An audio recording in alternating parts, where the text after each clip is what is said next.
எங்கள் செல்லசாமி. நன்றி, வணக்கம். முருகா, நல்லா இருக்கிறியாப்பா? நல்லா இருக்கிறேண்ணே.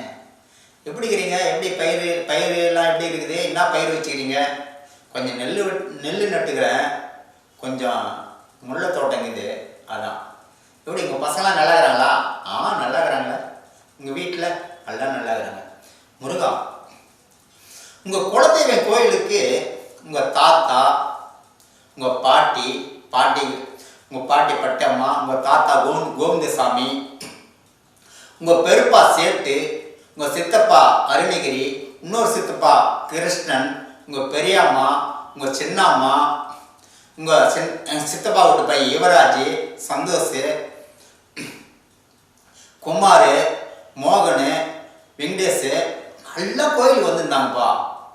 இப்போ குடும்பமே மொத்த பேரும் கோயிலுக்கு வந்திருந்தாங்க. ஆனால் உங்களுக்கு எதிர்க்கிறாங்க பாரு, துரகன் மாமன், பாண்டாங்க அண்ணன், பாண்டாங்க பெருப்பா, உங்கள் குழந்தையோட தாத்தா கோவிந்தராஜ், பூமிநாதன், ஏய்மலை எல்லாமே கோயிலுக்கு வந்திருந்தாங்கப்பா. ஆனால் நீ மட்டும் வரல, ஏன்? இல்லை, என் மாநிலத்தில் ஒரு விசேஷம், ஒரு மஞ்சள் நீராட்டு விழா, அதுக்கு சாமான் எடுத்து போனேன், அதால் வர முடியல. முருகா, எல்லாமே உன்னை பற்றி நிறைய பாராட்டினாங்கப்பா. நிறைய பேர் டெய்லி நீ வேலைக்கு போறியாம, உடம்பு எதுக்குப்பா வருது இந்த வெயில்ல?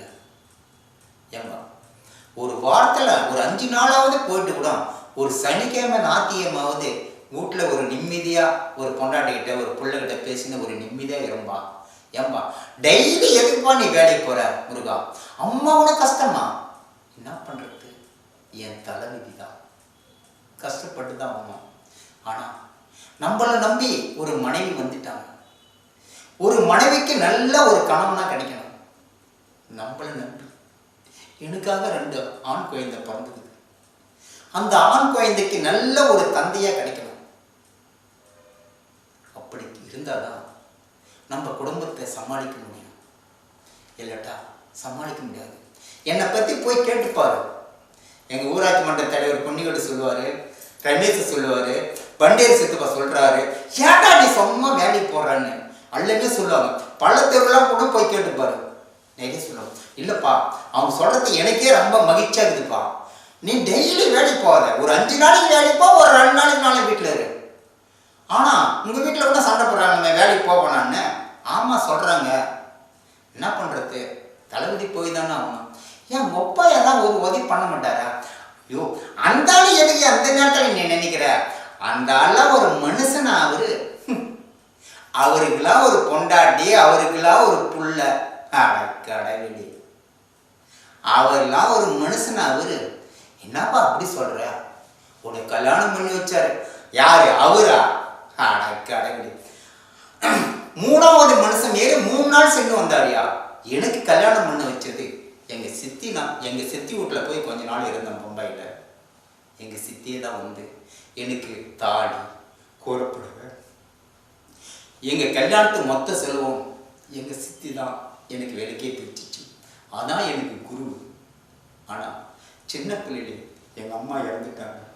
எங்கள் தாத்தா பாட்டி தான் எங்களை வளர்த்தாங்க. எங்கள் அக்கா சரிதான், முருகன், ஐயப்பன், எங்களை 3 பேரும் வளர்த்து ஆளாக்கி. அதுதான் எங்கள் சித்தி, எங்கள் பெரியம்மா, எங்கள் சின்னம்மா, இன்னொரு பெரியம்மா, எங்கள் மாமா, அக்கா எல்லாம் தான் எங்களை வளர்த்தாங்க. ஆனால் இன்னைக்கு நாங்கள் நல்லா தான் இருக்கிறோம்.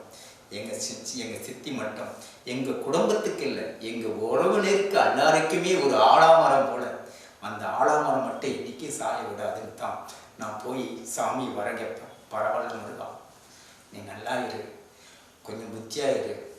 எப்படியா இருந்தாலும் உங்கள் அப்பா பேர் எடுத்துட்டாலும் உங்கள் தாத்தா கோவிந்தசாமி பேர், எங்கள் தாத்தா விட நான் அதிகமாக பேர் எடுப்பேன். ஆனால் வேலையில் படிப்புலாம் இருக்காது, ஒழுக்கத்தில் இருக்காது. நான் வேலையில் நல்லா பேர் எடுப்பேன். அதுமாரி கஷ்டப்பட்டாதான். ஆனால் நான் கஷ்டப்படுற மாரி எங்கள் ஊர் மக்கள் அனைவரும் கஷ்டப்பட்டா எங்கள் ஊரும் நல்லா இருக்கும், எங்கள் தமிழ்நாடு மக்களும் நல்லா இருப்பாங்க. நன்றி, வணக்கம்.